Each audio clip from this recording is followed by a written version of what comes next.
Remarks to the General Assembly, President Biden highlighted all that is at stake as we continue to rally the world to support Ukraine, including the fate of core principles of the United Nations Charter: sovereignty, territorial integrity, and human rights, which are the pillars of peaceful relations among nations. As you all know, President Biden underscored that it's not just the future of the people of Ukraine that hangs in the balance as they bravely fight every day to defend their rights and their sovereign territory from a brutal Russian invasion. The president spoke about how critical it is that the U.S. and the world send the unmistakable message that in the 21st century, a dictator cannot be allowed to conquer or carve up his neighbor's territory by force and threaten the fundamental values of freedom and independence that matter to every American. If we allow that here, it will happen elsewhere in ways that will undermine the fundamental security, not to mention the values that the American people hold so dear. Following up on that speech at the UN earlier this week, today President Biden is hosting President Zelenskyy of Ukraine here at the White House, where he will emphasize the continued need for the American people to step up and support Ukraine as they battle on the front lines of the free world. Today's meeting will be the 6th in-person meeting between President Biden and President Zelenskyy, and it's President Zelenskyy's 3rd visit to the White House during the Biden administration.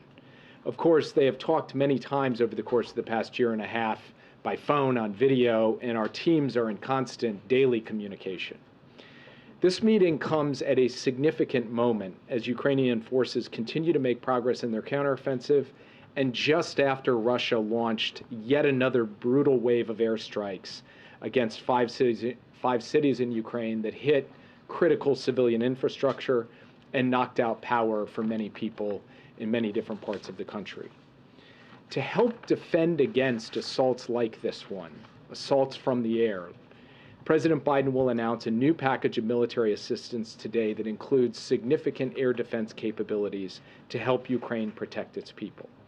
These capabilities will help Ukraine harden its defenses ahead of what is likely to be a tough winter, filled with renewed Russian attacks on Ukrainian critical infrastructure to try to deprive innocent people of necessities like heat and electricity. Because President Putin cannot achieve his objectives on the battlefield, he is reduced to and is resorting to attacks that are intended to plunge ordinary people's lives into cold and darkness. And we are going to do everything working with the Ukrainians to make that task more and more difficult for Russia to be able to pull off. The package the president will announce today will also include weapons and equipment to help Ukraine maintain its momentum in the counteroffensive. That includes additional ammunition for U.S.-provided HIMARS systems, anti-armor capabilities, artillery ammunition, and more DPICMs, which have helped Ukraine make gains and, crucially, also helped Ukraine defend against counterattacks. President Biden and President Zelenskyy will also discuss our joint efforts to support Ukraine's economic recovery, and he will introduce Special Representative for Ukraine's economic recovery, Penny Pritzker, who will focus on engaging the private sector, partner countries, and Ukrainian counterparts to generate international investment in Ukraine and work with Ukraine to make the reforms necessary to improve Ukraine's business climate.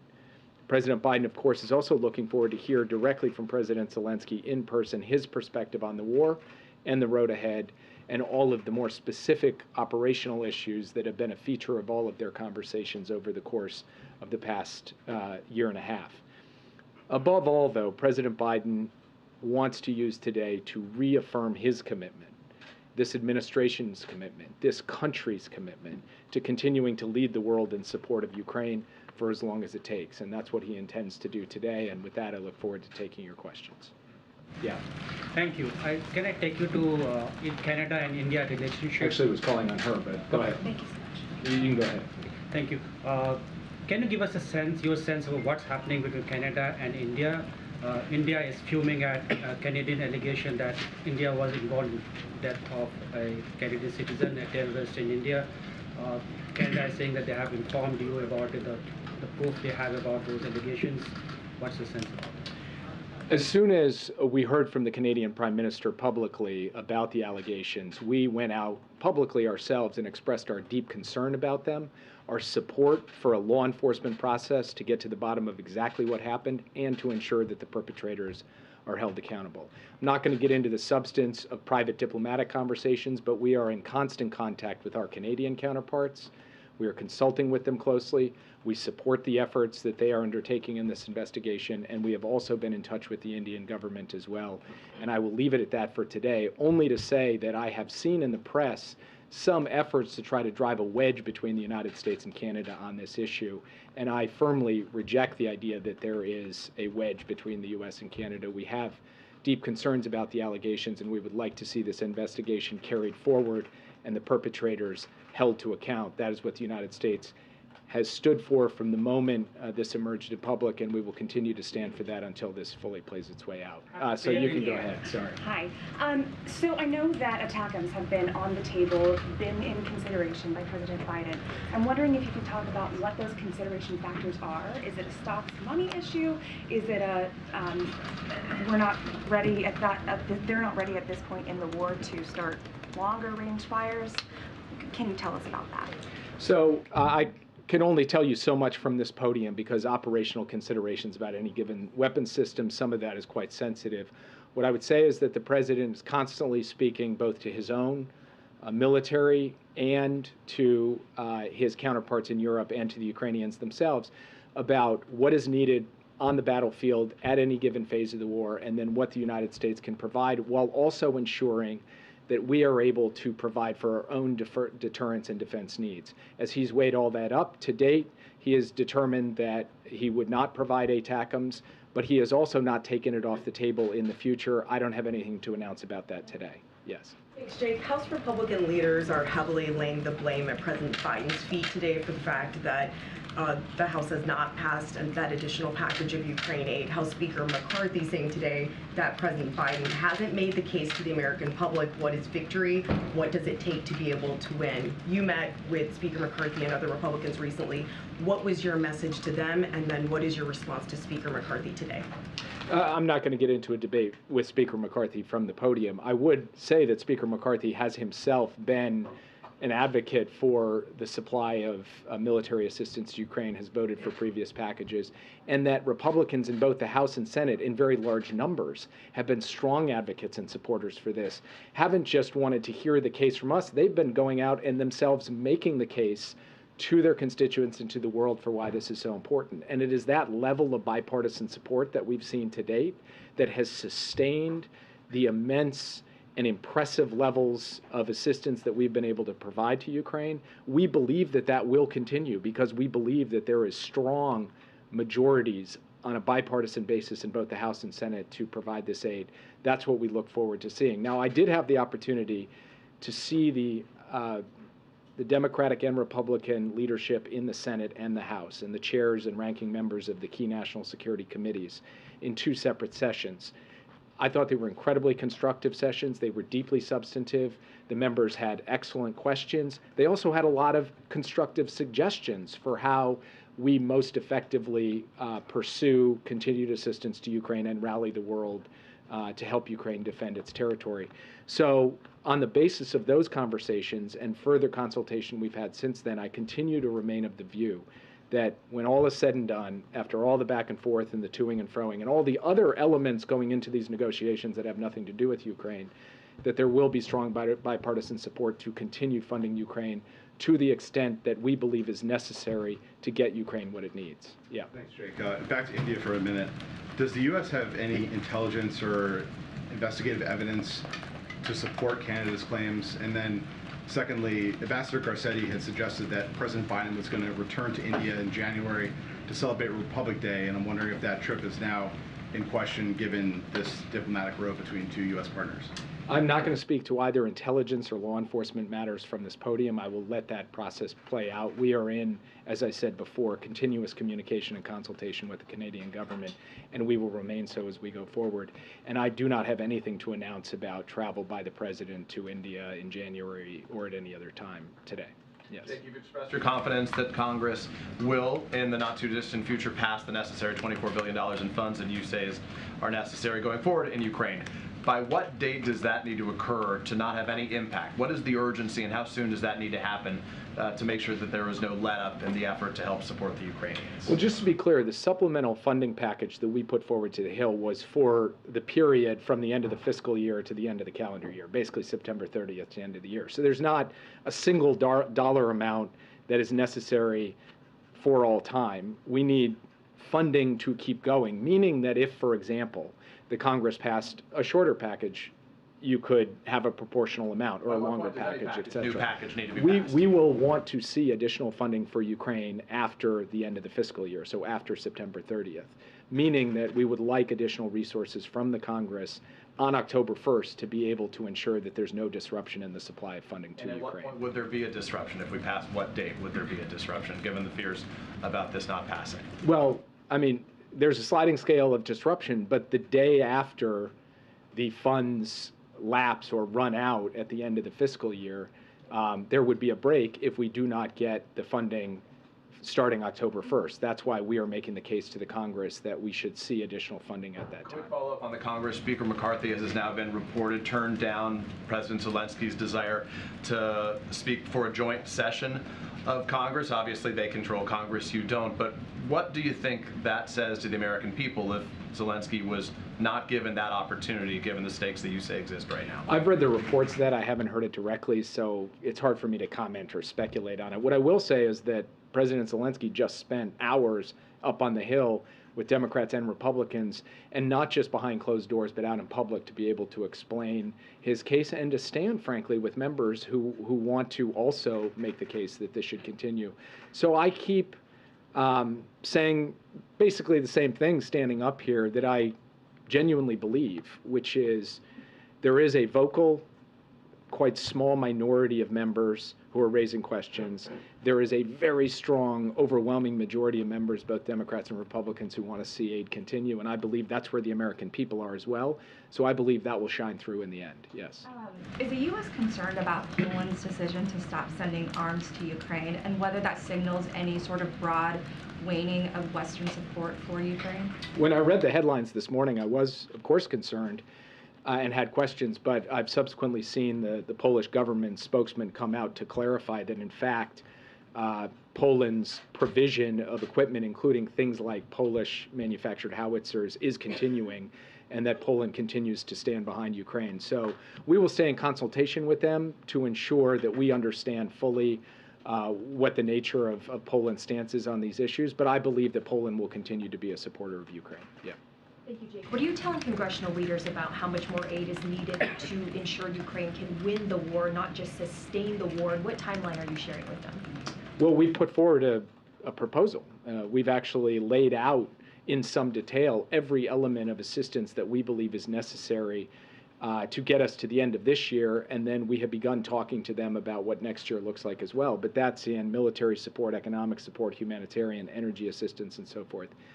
War is inherently unpredictable, of course. So I can't look you in the eye, and I certainly can't look them in the eye and predict exactly what's going to happen on exactly what timetable. And therefore, we need to have a degree of flexibility and adaptability in our approach, as we have since the beginning of this conflict. That will continue. But what we know is that there is core capabilities in ammunition, in air defense systems, and in other critical military elements that Ukraine will continue to need from its partners in NATO and other countries around the world.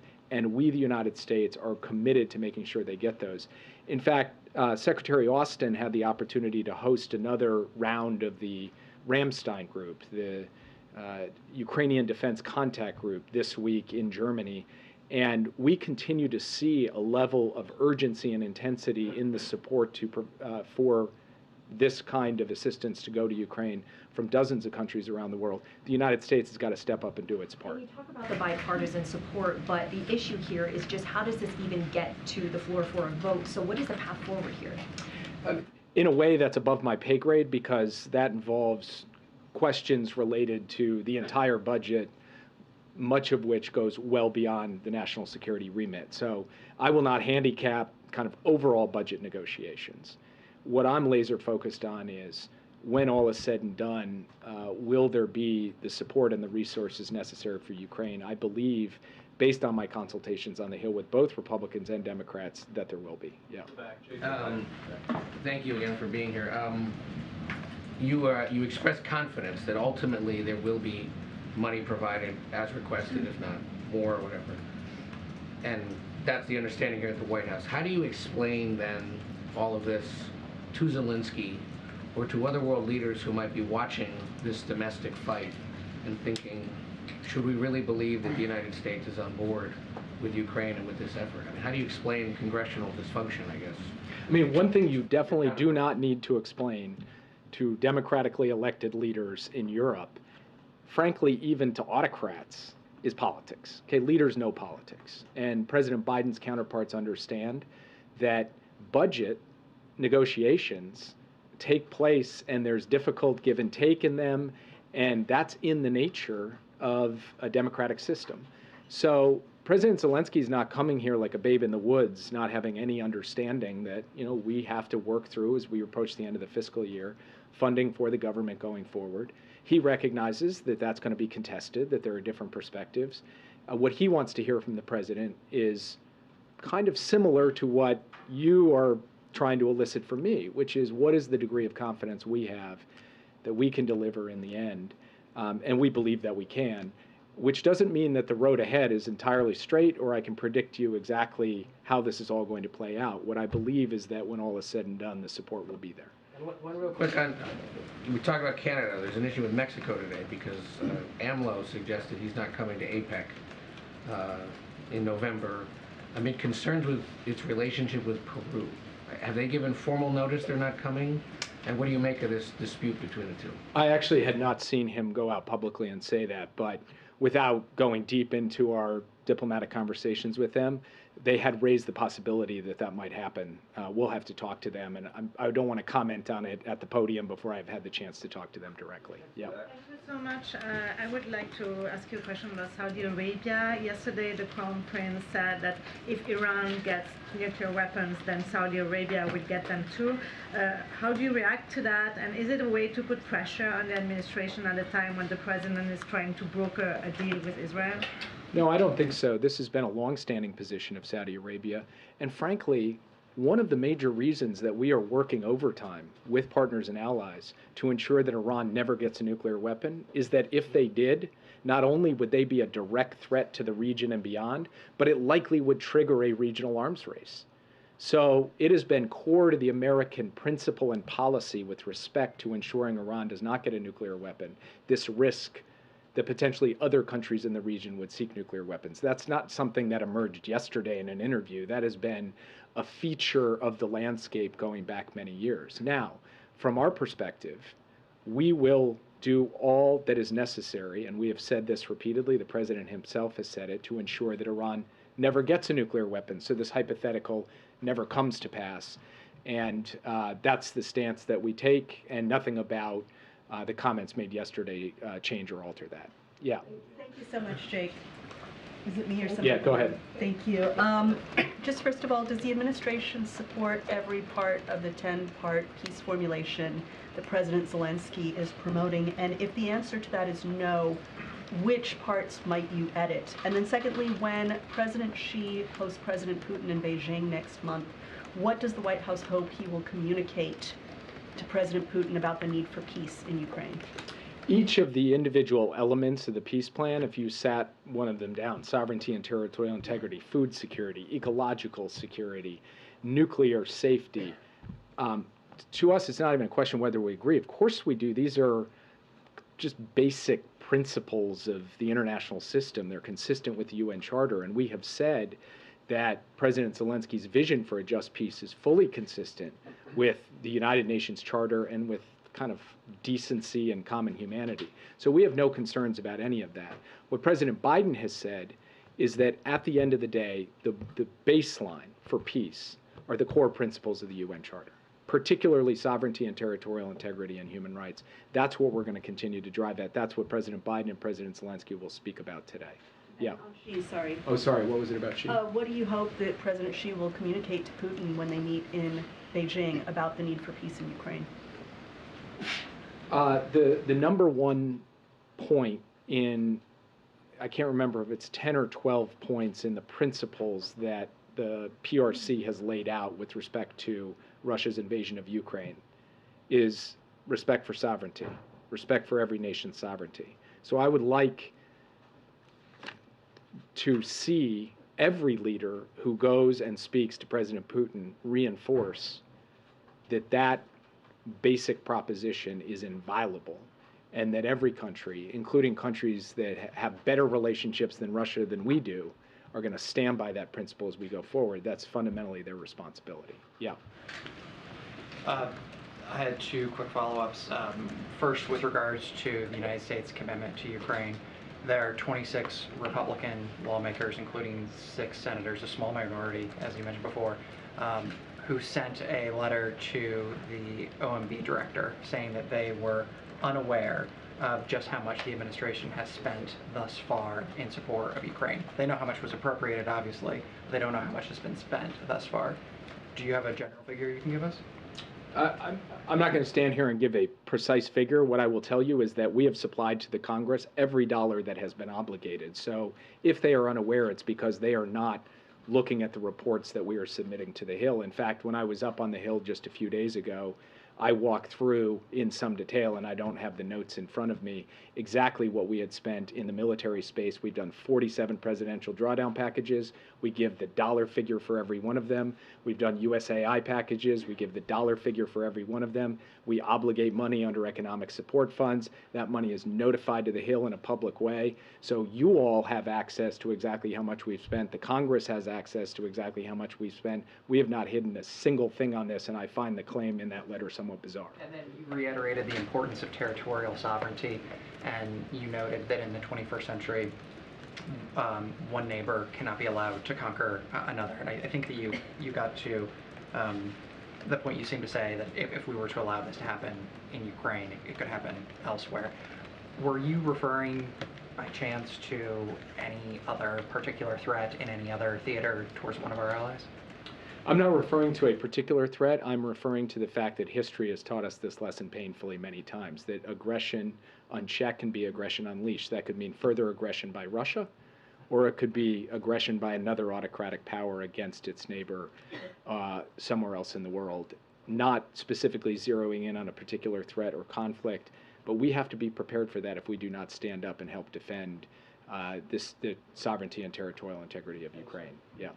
Thanks, Jake. I appreciate you doing this. So you've laid out how the president is standing up to Russia through action, but largely giving China and India a pass on their aggressions as well as economic support for Russia. Why is that? Can you repeat the question? Sure. You've laid out how the president's been standing up to Russia through action, but when it comes to India and China, the president's largely given them a pass for their aggressions as well as the economic support they're giving to Russia. Why is that? What do you mean by aggression? Well, so for instance, India, they've made a deal with, economic aggression, I guess. They made a deal with 18 countries to not use dollars to trade in. India is on a U.S. watch list for intellectual property theft of U.S. companies. India is part of BRICS, and so that's what I'm talking about with India. With China, the aggressions, the hacking that they've done, the spy balloons, as well as their intellectual property issues. I mean, first of all, we've stood up over, I'm not sure if your question is about Ukraine or just about other things generically and so forth. Why are we seeing the same kind of actions standing up against China and India? I mean, we've taken a variety of actions to protect America's national security vis-a-vis threats from the PRC. We have an entire strategy with respect to our technology export controls to make sure that American technology cannot be used against us. President Biden, in fact, is the first person to take some of those steps. No previous administration has done so. And where we have concerns with India, whether it comes to issues related to the very watch list that you're describing or otherwise, we make those concerns clear and we defend U.S. interests, as we do with every country in the world. Now, India is not Russia, and China has its own set of challenges that we deal with in its own context. So, of course, there's going to be differences in how we deal with countries one by one. But the idea, the North Star of this administration is, if you represent a threat to the American people's security, prosperity, or basic sense of fairness, we will take action to defend that. I think our record on that across multiple countries, including the ones you've mentioned, is quite clear over the last 2.5 years. Yeah. Thank you. You're talking about the $24 billion being through the end of this calendar year. You mentioned that you are looking ahead to what comes next. Do you have any projections for how much more will be needed? And is there, do you have projections, and can you share them? I will tell you, standing here right now, I let the OMB director lay out our budget requests to the Congress, our supplemental requests to the Congress. I do not do that. We are working through that, and in fact, trying to have an open and transparent conversation with the Congress on it as well. But I'm going to leave it to the people whose remit it is to lay out our resource requests to the Congress to do that. I won't do that for them. Yep. Just back on India quickly. Do you know whether President Biden intends to speak to Modi about these allegations from the Canadians? And do you see that this incident and that this concern could drive a wedge between the United States and India at this very moment when you're trying to sort of rebuild that relationship? I'm not going to get into private diplomatic conversations that have either already happened or are going to happen on this topic, only to say that we have been and will be in contact with the Indians at high levels on this issue. It is a matter of concern for us. It is something we take seriously. It is something we will keep working on. And we will do that regardless of the country. There's not some special exemption you get for actions like this. Regardless of the country, we will stand up and defend our basic principles, and we will also consult closely with allies like Canada as they pursue their law enforcement and diplomatic process. On Ukraine, sorry, just on Ukraine, you've talked about the sort of need for, on the kind of discussions about what weapons will go and when they will go. There are some members of Congress, some senators, who say that there's some sort of equivalency, like, you're not sending you shouldn't send ATACMS, for instance, or weapons to Ukraine because you should preserve them to send them to Taiwan. Can you unpack that for us in terms of what the store of weapons that are available, the weapons that can be produced, and whether there are sufficient weapons to respond to eventual needs in other places besides Ukraine?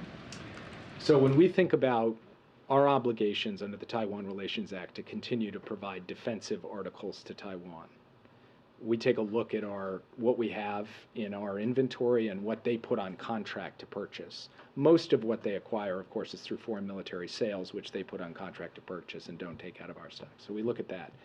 We obviously look at both what we provide through drawdown to Ukraine and also what we put on contract for purchase to Ukraine through the Ukraine Security Assistance Initiative. And then we look at what we need for any contingency anywhere in the world, and not just in the Indo-Pacific, but in Europe, in the Middle East, elsewhere. And we lay those three considerations out on the table, and we make a determination about whether there are, in fact, trade-offs that would make our life difficult in some way, or whether we feel we can manage and balance everything while doing the needful for all of the major contingencies we might face. We do not think right now that the notion of one-for-one trade-offs in any context is really a rate limiter on us being able to provide support for Ukraine. We think we can provide support for Ukraine and also be in a position to deter aggression elsewhere or respond to it if it takes place. So we have confidence in that. Does the U.S. industry need to increase production? Yes. Our view, just for example, I've stood at this podium before and talked about artillery ammunition. We want to see a dramatic increase in artillery ammunition production. That is underway. It will take some time. We think there are other munitions where additional production, additional capability, and not just for munitions, but critical platforms as well. We inherited a defense industrial base that from a supply chain and workforce and overall capacity perspective was not operating at the level we believe it should be operating at. President Biden has given direction, Secretary Austin has given direction to remedy that, and we are actively doing so. Yeah. Thank you, Jake. CNN asked Zelenskyy earlier this week if a military breakthrough is possible this year, and his answer was, I think nobody knows really. What is the U.S.'s assessment of whether the provision of all of this aid can actually ensure success on the battlefield? Well, let's define success kind of stepping back for a moment. Number one, Kyiv stands, Kharkiv stands, Kherson stands. major cities of Ukraine are not under Russian domination and occupation today because, first and foremost, of the bravery of the Ukrainian soldiers on the front lines and the people, the Ukrainian people who are supporting them, but also in no small part because of the material assistance we have provided. And that is a significant fact. Second, Ukraine is in fact taking back territory. It is doing so methodically, step by step, and the weapons that we have provided have allowed them to deoccupy more territory in the last 3 months than the Russians were able to take in 8 months over the course of its fall and winter offensive last year. So we will keep at this, and we believe that the weapons we are providing are helping Ukraine not only make forward progress, but also critically defend the territory that they continue to hold against Russian efforts to overrun it and occupy it, because Putin has not given up on his fundamental goal, which is to subjugate the country of Ukraine. And we will not permit that to happen, and the Ukrainian people will not permit that to happen. I'll do one more. Yeah. When President Zelenskyy was here last December, he and President Biden had a joint press conference after their meetings. That's not on the agenda for today. Why was that not scheduled for this visit? So President Zelenskyy came in from New York. He's going off to other destinations tonight. He has a limited number of hours here. We wanted to make sure that he spent plenty of time on the Hill engaging with Democratic and Republican members, answering their questions, making his case. And then President Biden wants plenty of time to sit with him one-on-one in a small group and then with his cabinet to be able to work through everything. They will have the opportunity to make, I think, 2 statements to the press during that time. But we chose how to allocate the time based on what we think is going to generate the best possible results for Ukraine. And President Biden is looking forward to the set of engagements this afternoon. I'll just say one more thing back to the question of how much assistance that we've provided, lest anyone say, oh, Jake doesn't know how much assistance we've provided. This is just off the top of my head, so you can confirm these numbers. But roughly $47 billion in military assistance between PDA and USAI. Roughly $1 to $1.5 billion per month in direct budget support that is sent not directly to Ukraine, but to the World Bank, so that the World Bank can ensure every amount, all of the amounts of that aid, those dollars, are being appropriately spent. And then in the range of $10 or so billion being spent for a range of humanitarian, energy, and other purposes to ensure that the basic livelihoods of Ukrainians, their humanitarian needs, basic food security needs, and otherwise are being taken care of. That's not a precise estimate because I didn't come bringing this, but I spend my days making sure that we know that every dollar that we're spending is being accounted for effectively and is being shared very much with the Hill and is being shared with you all. And of course, we will make sure that the members that you referred to who don't seem to know what we're doing with the aid to Ukraine get the same information that has long been available to everybody else. And with that, I'll let you guys have a good day. Thank you, sir. Thank you so much, Jake. Okay. Just one thing at the top, and then we'll continue.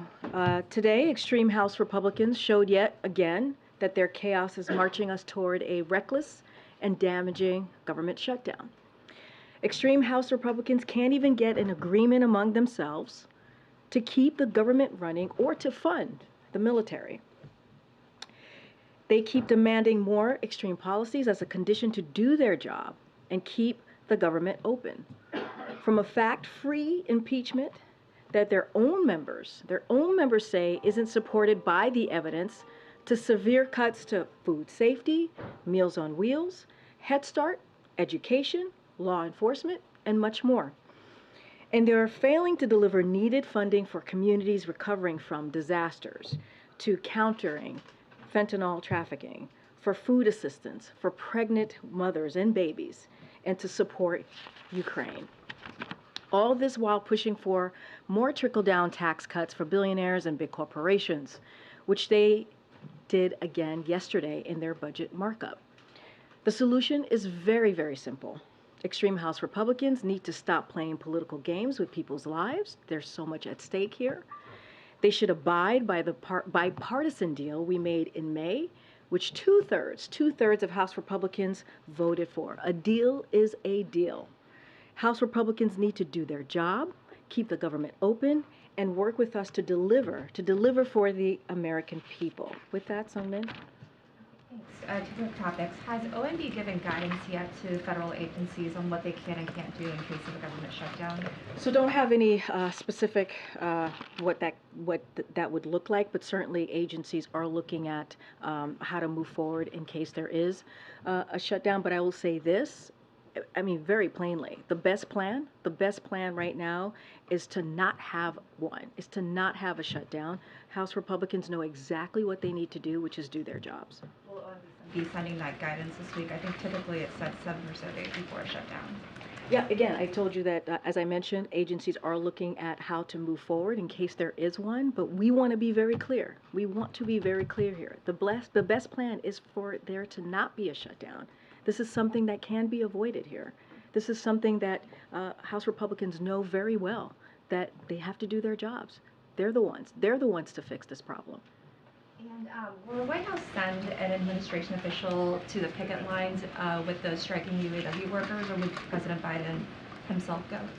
So look, don't have anything to lay out on any as regards to the president's schedule. What I can say is the president is very, I guess, seeing them continue to be at the negotiating table. All parties continuing to be at the negotiating table is a positive. That is important. They've been certainly doing that for the past 24/7. It is important to have that collective bargaining. The president has been very clear about that, and so we are going to assist the White House along with the Department of Labor, with the leadership of Acting Secretary Sue, to make sure that we provide assistance or any guidance as it is requested to all parties. But certainly we appreciate the fact that they are still at the negotiating table having this conversation. It is important that we result in a win-win agreement. It is important that UAW workers are certainly being able to have a deal where they could take care of their family, raise their family. The president is, as you know, pro-union. The president is pro-workers, pro-UAW workers, and that's what we're going to continue to make clear. I'm going to just ask you on the UAW strike, to what extent do you have any kind of leverage to sort of lean in with companies? Is the president picking up the phone and speaking with the company executives? And is there a limit to how much he can do on that? Well, you heard from the president, Andre. You heard from the president last Friday, where he said that record corporate profits should lead to record UAW contracts. He was very clear about that. You've heard that from me, and you've heard that from others here in the administration. And he's going to obviously continue to get daily briefings from his team on what's going on, and where the negotiations are. And the president has spoken to all parties in the past couple of weeks, and so he has stayed in touch. He's had those conversations. But again, the parties are negotiating at the table. That is a positive thing. That is important. They are working 24/7 to get a win-win agreement. And so, look, I'll just add this. The president fought and won the type of major investment needed, really truly needed, to ensure that we have an EV future with EVs that are made in America. That is something that the president was able to do. And let's not forget, the folks who want to repeal this, or what we saw in the last administration, was certainly not about investments. If anything, they tried to push sending American jobs to China. That's what we've seen them do. The president is a pro-union president. That's what labor and union have called him, and called him as the most pro-union president in any administration. And so we're going to continue to be helpful in any way possible as these negotiations continue.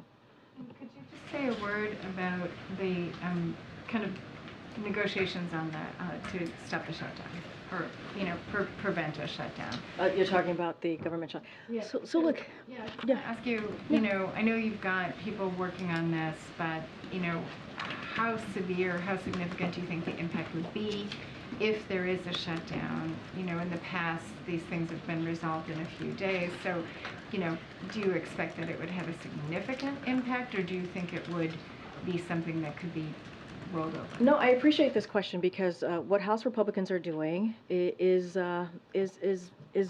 would hurt Americans, American families, and we've been very clear. Here are a couple of things that we think that may hurt American families. It hurt military families, force active duty military personnel, law enforcement officers to work without pay, endanger disaster response, as I said at the top, which will risk FEMA's disaster relief fund and complicate new emergency responses.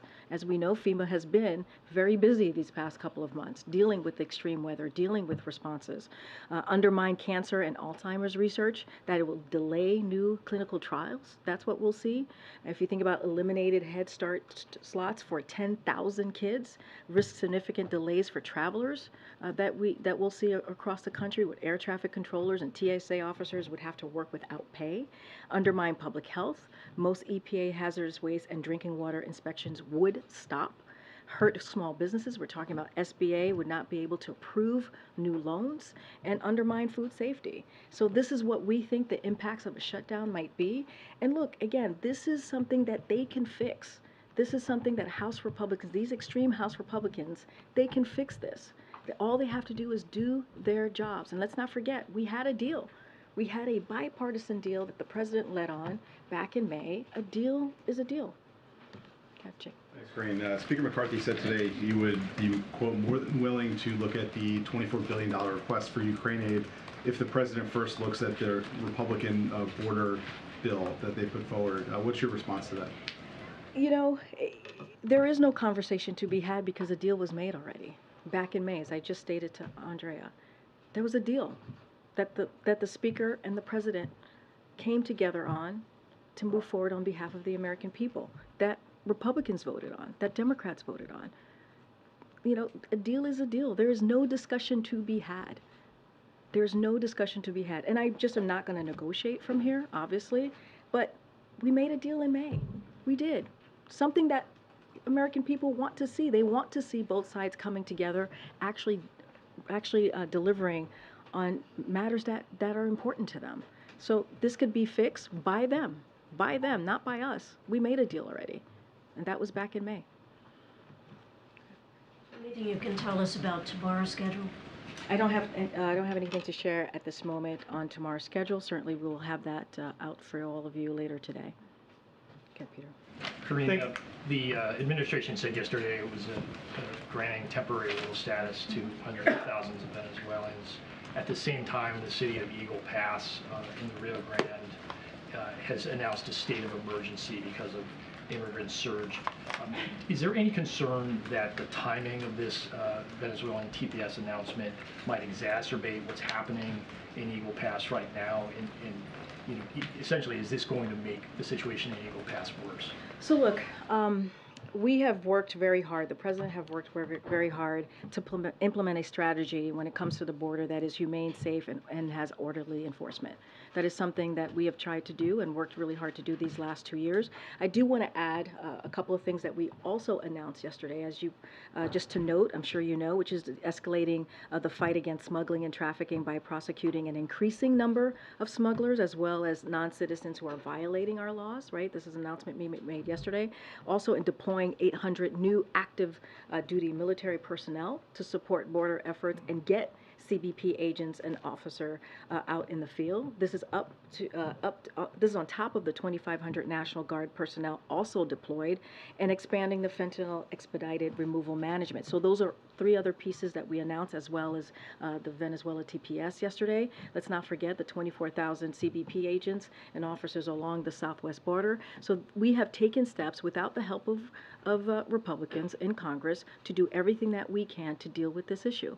And let's not forget what the Republicans proposed. Their continuing resolution would lead 800 CBP agents and officers being fired and will result in 50,000 pounds of cocaine, more than 300 pounds of fentanyl, more than 700 pounds of heroin, and more than 6,000 pounds of other drugs to enter the country. That is what they proposed just a day ago. And that's what that would do to the border. It would hurt and harm and not deal with the issue. So they are doing the opposite of what the president is trying to do, is actually move forward in a way that is humane, safe, and has an orderly enforcement pathway process here. Okay. Thanks, Karine. So what do you call it here at the White House when 10,000 people illegally cross the border in a single day. So what do you call it, Peter, when GOP puts forth wait, no, Ask no, me no, no, about no, it. no, no, no, you can't. Karine? I'm answering, okay, we're gonna move You're on. answering No, a no, no, question no, with a question. no, no, no, Okay. no, no, no, we're moving on. We're Karine, moving. please. In the back, go Now, ahead. you said you were Go ahead, stopping the in flow back. at the border. No, no, I 10,000 tried to migrants. answer, Peter, I Okay. tried to answer the question, you stopped me. Let's go. Go ahead. So there was footage yesterday of Border Patrol cutting some of the razor wire that Texas had installed. Governor Abbott has vowed to reinstall it. They have his border czar has pictures of people taking fresh razor wire out to the border to reinstall it. Is there now a federal policy of removing the barriers that Texas is installing? So here's what I'll say. I would have to look into that. I did see those reports yesterday, but as it relates to Governor Abbott, we know what he has done these past couple of years while this president has been in office. He's turned this, when it comes to the border, he's turned this into a political stunt. And that's what he's done over and over again. That's what I can speak to. I did see those reports. I would have to go back and get a sense from the team and give you an answer on that. There is an enormous amount of concern. The mayor of Eagle Pass tells us at least 5,000 people crossed probably yesterday or in the last 2 days, maybe a lot more. I mean, you've already talked a little bit, but Yeah. what resources specific to this surge are being Well, I just laid deployed? out 3 additional announcements that we did to deal with the border that we announced yesterday. We announced the TPS Venezuela announcement as well yesterday, and so this is a president again that has taken action without the help of Republicans in Congress. He has taken action over and over again to deal with this issue. Let's not forget, and you know this very well, having as you're covering that region, that this is an issue that's been around for decades. This is a broken immigration system. This is why the president on his first day put forth a comprehensive piece of legislation to try to deal with this immigration system. We've put CBP, 25,000 CBP agents out there. We tried to make sure that we deal with the smuggling that's happening.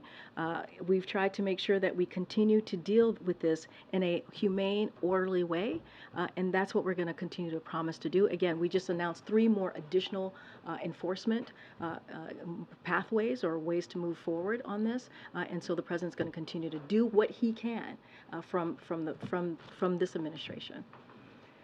Thanks, Karine. I want to say actually with the border, how many people coming into this country illegally is enough for President Biden then? Say that last one. How many people illegally coming into the United States is enough for President Biden's administration? Enough for what? 5.9 million people have been encountered illegally. I know the numbers, but enough for what? Enough just to stop the flow. As I mentioned, this is a problem that's been around for some time now, for decades, a broken system.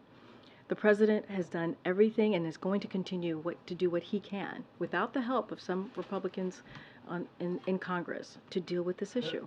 And I just laid out what he has done over the past 2 years, right? 24,000 CBP agents and officers along the southwest border. This is a historic number, more than any other president has been able to do. And that's 2,600 additional civilian personnel. Those are going to be helpful in dealing with the issue. Increase border holding capacity by 3,750 to 22,700. And so we're trying to deal with the smuggling issues that we're seeing as well on the border. So the president's going to continue to do the work. He made some announcement as well yesterday, as I just mentioned. And so look, we're going to continue to implement a strategy that is humane, that is safe, and that is orderly as it relates to enforcement. And so that is a promise that you can see from this president. Again, GOP, the Republicans, put out a continuing resolution that actually reverses the work that the president is trying to do, makes the situation worse. That's what they were trying to push. And so, look, we would love to do it in a bipartisan way and really fix this issue that's been around for some time now. But right now, the president is doing it on his own. Thanks, Karine. Will we see the president try and get directly involved in trying to avert this possible government shutdown? And will he be speaking with Speaker McCarthy? And if so, what's his message? So look, the president talks often to members of Congress. That is something that he does pretty regularly.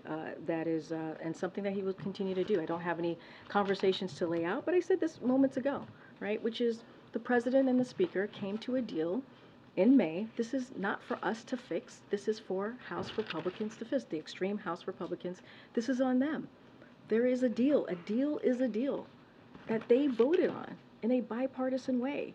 It is up to them to fix this. The message is very clear. What he says in private is certainly what he says in private is the same as what he says publicly, which is there is no reason for Republicans to shut down the government. House Republicans should stop their partisan games and keep their promises and also do their jobs. That's the message that the president is sending. Given everything you've laid out, why is there so much confidence from Jake Sullivan and other members of the Biden administration that this additional funding to Ukraine will get approved?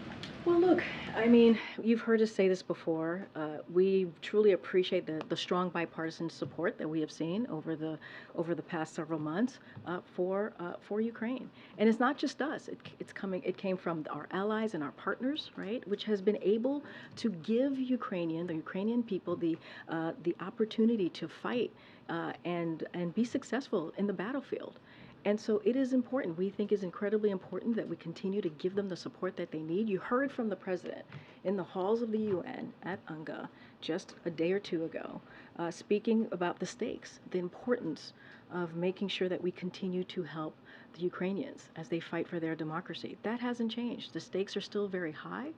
It's important to continue that support. We've made that very clear. Again, you heard directly from the president on just a day or so ago, and so we're going to continue to make that very clear. And so, look, there was strong bipartisan support. Jake actually laid out some of his conversation and the feedback that he was getting when he was on the Hill, and so we're going to continue to be optimistic about this because it is incredibly important. We're talking about democracy here. Hold on, I'm calling. Good, Gabe. Welcome to the briefing room.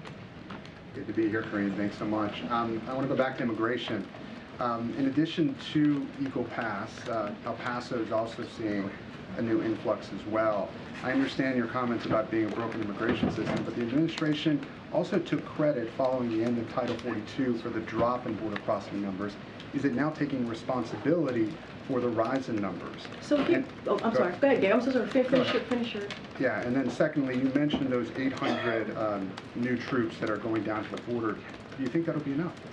Look, it's on top of what we have done already in the past 2 years under this administration. Look, every year, as you know, Gabe, I know you follow this very closely, U.S.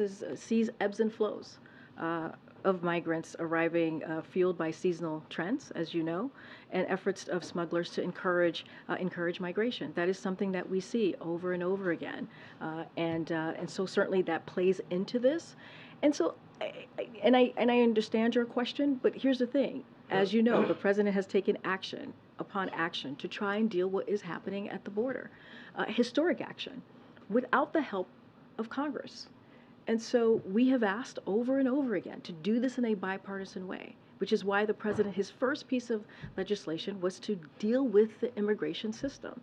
And understanding how critical that is, it was to do that. And so we have taken actions. We have taken multiple actions. But again, this happens. It ebbs and flows. That's what we see at the border for different trends, for different reasons. And so we made, we think, 3 important enforcement announcement yesterday. It's on top of what we've been able to do, and and then you see it for yourself what Congress has tried to do. Put forth a piece of legislation, a CR, a resolution, that does the opposite of what we're trying to do. When we're trying to fight fentanyl, right? When we're trying to deal with smugglers, when we're trying to put more legal enforcement at the border, they're trying to reverse that. And so that is the reality that we're dealing with. And so the president's going to continue to be committed, make sure we do this in a humane way, make sure that we do this in a safe and orderly fashion. And that's the commitment that the president has to the American people. Okay. There's a lot of focus in here about what's happening at the border and what the White House can do with Congress to solve that problem. The one thing the White House can do on its own is foreign policy. Who's talking to Venezuela about why these people are still coming? Who's talking to Panama about the Darien Gap and who's allowing them to come in? And whatever happened to those State Department and Spain and Canada centers that were going to be set up along the route? So on the to last, make sure that people would have options. All very good questions. Clearly, the centers, we would get more information for you on that. But look, these diplomatic conversations are incredibly important. You heard from the National Security Advisor. These are conversations that Blinken is having, the Secretary of State is having. The President, let's not forget, just last fall brought 22 countries together to talk about how migration is affecting the region. And remember, they signed a declaration. Look, these diplomatic conversations will continue. It is not an easy issue to deal with, right? But they're going to continue. The point that I'm making, and the point that I think you all some of you have reported on, this is a president that has taken historic action on an issue, on a system that has been broken for some time. And we have been very clear. We would like to do this in a bipartisan way. We would like to do it with the help of Republicans. But right now, we are doing it in the best way that we can, taking diplomatic actions as you just laid out, right? Having those conversations, seeing how we can work with this issue, because it's a regional issue. This is a West Hemisphere issue, right? And so we're going to continue to do that, and also make announcements like we did yesterday to deal with what's going on at the border. Okay, all right. Take one more question for some. Go ahead. Thanks, Karine. The president is expected to announce a new office for gun violence prevention to coordinate the administration's efforts. This obviously has been a proposal that's been on the table for years from advocates. And this White House has always maintained that this falls under the Domestic Policy Council. I'm wondering if you could just tell us why the White House has agreed to accept this proposal now, since advocates have been pushing for it since the transition. So I'm going to be very careful here, and certainly, as you know, we are going to give, the President and the Vice President are going to give remarks on gun safety tomorrow, so I'm going to let them speak to this, so don't have anything to share on this at this time, so I would tell you to stay tuned. But, you know, look, in a much broader sense here, the President has said gun violence is an epidemic. There are many people who are sitting around their kitchen table every night who are missing their loved ones because of gun violence, because of what's doing to their community. It is, you know, when you hear stats of guns being the #1 killer of kids, that is something that we should really be mindful to and do something about that. That's why the President has taken the actions that he has, historical executive actions to deal with this issue. That's why it was important that we saw bipartisan support to deal with gun violence. But that's the reality. That's the reality that communities are dealing with. And the President's going to try to do everything that he can to deal with this epidemic. I'm certainly not going to get ahead of the President. You all will hear from the President and the Vice President tomorrow on their gun safety announcement, and we'll see you all tomorrow. Thanks, everybody. Thank you.